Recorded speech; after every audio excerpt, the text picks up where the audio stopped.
தமிழக முற்போக்கு மக்கள் கட்சியின் சார்பாக கோடை வெயிலை முன்னிட்டு கோவை சிவாஜி காலனி பகுதியில் இலவச நீர்மோர் வழங்கும் நிகழ்ச்சி நடைபெற்றது.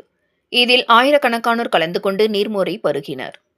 கோடைக்கால வெயிலின் தாக்கம் நாளுக்கு நாள் கோவையில் அதிகரித்து வருகின்ற நிலையில் கோவை சிவாஜி காலனி பகுதியில் தமிழக முற்போக்கு மக்கள் கட்சியின் சார்பாக இலவச நீர்மோர் வழங்கும் நிகழ்ச்சி நடைபெற்றது. இந்த நிகழ்ச்சிக்கு தமிழக முற்போக்கு மக்கள் கட்சியின் மாநில துணைத் தலைவரும் வழக்கறிஞருமான புஷ்பானந்தம் தலைமை தாங்கி இலவச நீர்மோரை பொதுமக்களுக்கு வழங்கினார். சுமார் ஆயிரக்கணக்கான பொதுமக்கள் நீர்மோரை பருகி சென்றனர். மேலும் இதுகுறித்து வழக்கறிஞர் புஷ்பானந்தம் கூறியதாவது: கோடை வெயில் நாளுக்கு நாள் அதிகரித்து வருகின்றது.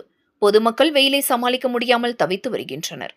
இதனை அறிந்து தமிழக முற்போக்கு மக்கள் கட்சியின் சார்பாக இலவச நீர்மோர் வழங்கும் விழாவை ஏற்பாடு செய்து கோவை சிவாஜி காலனி பகுதியில் ஞாயிற்றுக்கிழமை காலை 11 மணி முதல் மதியம் 1 மணி வரை நீர்மோர் வழங்கினோம். இதில் சுமார் ஆயிரக்கணக்கானோர் நீர்மோர் வாங்கி அருந்தி சென்றதாக கூறினார்.